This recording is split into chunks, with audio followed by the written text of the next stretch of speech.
ওই কি ব্যাপার, তুমি তুমি খালি পরে পরে ঘুমা, ওঠো গল্প টল্প করে তুমি। ওঠো।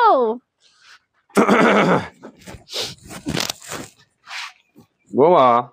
হ্যাঁ বলেন। ভাবতেছি তোমার মায়ের বাড়ি বেড়াতে যাব। যান তাইলে। আমি একলা লাই তো, তোমাকে সাথে করলে যাবো। আমি তো কিছুদিন আগেও যাই আসলাম, এখন আর যাব। এই একটা কথা হলো, তোমার মায়ের বাড়ি যাব তাই কোনোদিন তোমাকে থুই যাওয়া যায়? সামনে ধান টান কাটা লাগবে, আবার আম টাম পাকবি, তুমি যা কয়েকদিন ল্যারে থাকি আসবে। ধান টান কাটা টাটা হইলে তারপর আসো। কে আব্বা, ধান কাটা লাগতেছে সামনে কাজ, এখন তো আমার বাড়িতেই থাকা লাগবে, নাহলে কাজগুলো কে করবে? আমার শাশুড়ি একা বাপু, পারবে? তুই আমার কথাটা তো বুঝতেছো না। কথাটা হচ্ছে সামনে বার ধান কাটার সময় তুই থাকি আমার 5,000 টাকার হালুয়া কিনা লাইছে। ছাগলটা দেখতো শেষ হয়ে গেছে। তুই যদি বাইরে থাকিস তাহলে আমার ছাগল তোর কাম করবি না আমার কাম করবি। এই জন্য বাপু কোথায় চাচ্ছিনি, তারপরও মুখ ফেটে ক লাগতেছে। তোমাকে যা 15 দিন থোয়া শিখি আমি, এরপর ধান কাটা হয়ে যাবে নি। তাই তুই থাক, 1 টাকা দিয়ে টাকা সামনে বার আমার দড়ি কোনা লাগাইছু।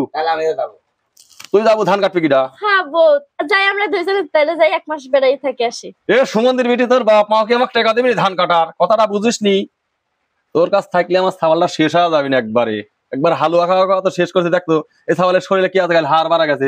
দিন রাত দল তো ক্লিশ হই তাকে কাম করবি কি করি? ওই তোমার বাপের বাড়ি গেলে গা আমি ধান করা কাটি ঘরে তুলতে পারবো সারা বছর, তখন আসি আরাম মেরিম করে খেতে পারবে। এমন একটা কথা করি না, এই টাইম এই সিজনে গেলে বাড়ি কাজ কেটা করবে? মা, তুমি কি আমার কথাটা বুঝতেছো না? তুমি থাকলে ওর সাথে করে এই সিজন আমি 5 বিঘে ভুঁই লাগাইছি, ধান কি করে তুলবো কথাটা বুঝো নাই?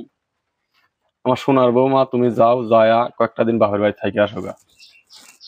এই কথাটা আমার ভালোই লাগে না শুনতে। ভালো তো লাগবেই লাই, টাকা গুনি যে আমার যাচ্ছে প্রতি বছরে বছরে, তো আমার 10-20 হাজার টাকার খালি হালুয়াই কিনা লাগে।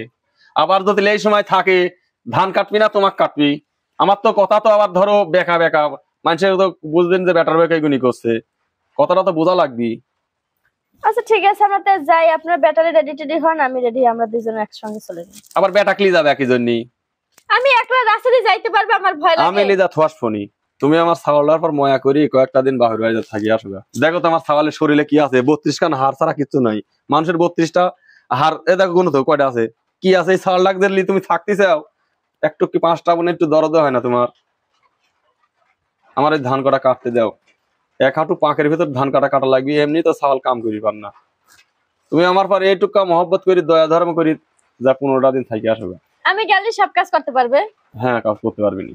আচ্ছা ঠিক আছে, আপনি যখন এত করে করছেন তাইলে আমি যাই 1 মাস থাকি আসি, তাইলে পরে 1 মাস পরে আসবো না, আপনি তো আমার নাগাই দেন। আচ্ছা ঠিক আছে, তাহলে তুমি রেডি হও, 1 মাস পর আসলে আমার ছাগলটাও একটু সুস্থ হবে নি। আমার লক্ষ্মী বৌমা। আচ্ছা। এই 1 মাস যাবে, আমি কি করবো নি? তুমি কি করবা না? তোমার বাপের কথা দেখছো, আর তাছাড়া উনি ঠিক কথাই কইছে, তোমার শরীরের অবস্থাও খারাপ। আমি 1 মাসে থাকি একটু সুস্থ হও, নাহলে তুমি 2 দিন পরে গেছো। তাহলে আমি যাই, তুমি ভালোই থাকো ভালোভাবে, ঠিক আছে? আমি গেলে আপনি তো তোমার শরীর সুস্থ হয়ে যাবেন, সমস্যা নেই। আচ্ছা।